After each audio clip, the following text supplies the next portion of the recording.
জেলা শাখার সম্মানিত আমির স্নেহভাজন ইঞ্জিনিয়ার শাহেদ আলী, মঞ্চে বসা বাংলাদেশ জামাতে ইসলামীর কেন্দ্রীয় সহকারী সেক্রেটারি জেনারেল, নির্বাহী পরিষদের অন্যতম সদস্য অ্যাডভোকেট এহসানুল মাহবুব জুবায়ের, আঞ্চলিক স্থানীয় নেতৃবৃন্দ, বন্ধু সংগঠন সমূহের সম্মানিত নেতৃবৃন্দ, শহীদ পরিবারের গর্বিত সদস্যবৃন্দ, 24-এর স্বাধীনতা এবং গণবিপ্লবের নায়ক আমার আহত বন্ধুগণ,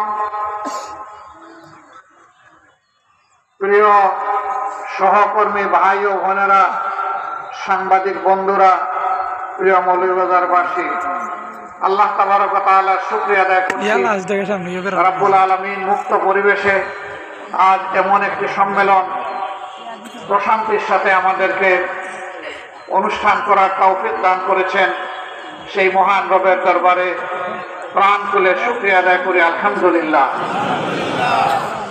আমি শ্রদ্ধা জ্ঞাপন করি এই পরিবেশ সৃষ্টি করার জন্য যে সমস্ত তরুণ তরুণী, ছাত্র সমাজ বুক পেতে জালিমের বুলেট বুকে লুফে নেওয়ার জন্য রাস্তায় দাঁড়িয়ে স্লোগান দিয়েছিল, বুকের ভিতরে তুমুল ঝড়, বুক পেতেছি গুলি কর।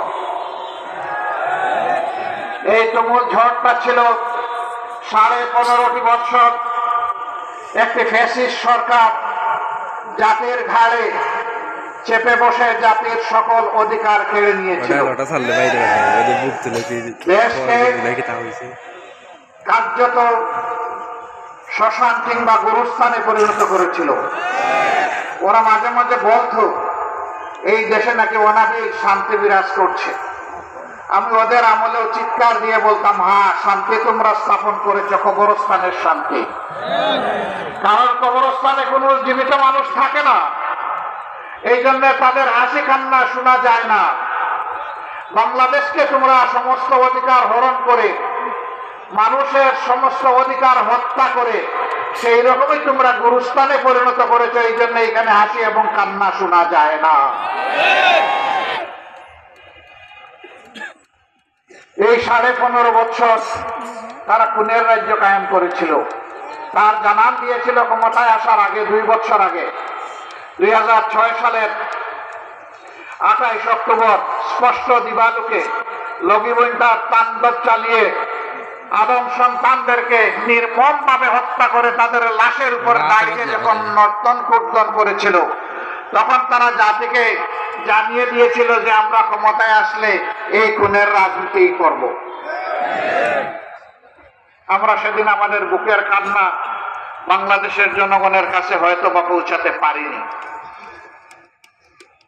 বহু কায়দা করে মঈন ফখরের একটি জঘন্য সরকারের হাত ধরে পিছনের দরজায় নির্বাচন হয়েছিল, সেই নির্বাচনে তারা জয়লাভ করেছিল। 9 সালের 10 জানুয়ারি থেকে ক্ষমতায় বসেই সেই খুনের নেশা বাস্তবায়নের কর্মসূচি তারা হাতে নেয়।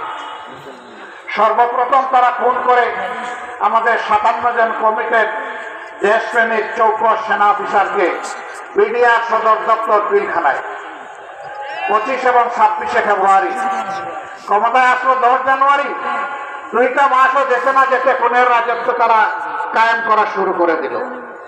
সেনাবাহিনীর মনোবল ভেঙে দিল। বিডিআরকে ধ্বংস করে সেই বাহিনীর 17,500 সদস্যকে চাকরিচ্যুত করলো, 8,500কে জেলে নিল। জেলের ভিতরে এ পর্যন্ত 350 অধিক তারা মারাই গেল। আমাদের গর্বের এই বাহিনীটা ধ্বংস হলো।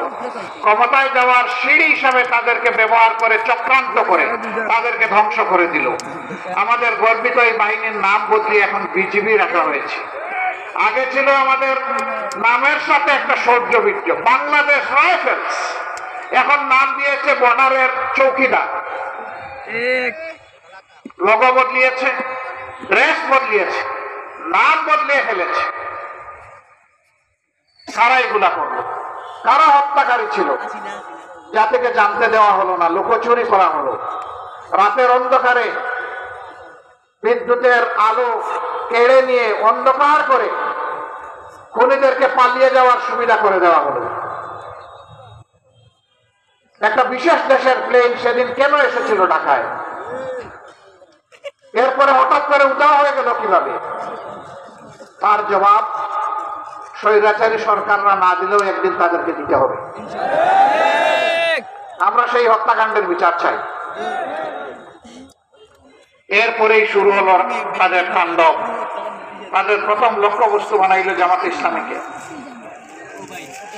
যারা পরীক্ষিত দেশপ্রেমিক, যারা তাদের সততায় দেশবাসীকে মুগ্ধ করেছিলেন, দক্ষতার স্বাক্ষর রেখেছিলেন, দায়িত্বের পরতে পরতে সেই সমস্ত নেতৃবৃন্দকে ঠান্ডা মাথায় মিথ্যা অভিযোগ এনে সাজানো কোর্ট, পাতানো সাক্ষী দিয়ে এবং ব্রাসেলস থেকে রায় এনে সেই সমস্ত নেতৃবৃন্দকে খুন করা হলো, ফাঁসি দেওয়া হলো, কাউকে কাউকে তিলে তিলে মৃত্যুর দিকে ঠেলে দেওয়া হলো। তারা জেলের ভিতরে ইন্তেকাল করলেন। আল্লাহ তাআলা তাদের সকলকে মর্যাদাবান শহীদ হিসাবে কবুল করুন।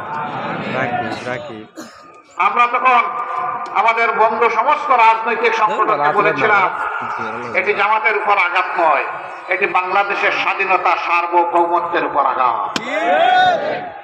স্বাধীনতা সার্বভৌমত্বের এই বিশাল দেয়াল ভেঙে দিলে বাকি সবাই দেশে যাবেন, কেউ টিকতে পারবেন না। আমাদের পাশে দাঁড়ান, প্রেসিডেন্টকে সম্মিলিতভাবে আমরা মোকাবেলা করি। আফসোস আমরা কোথায়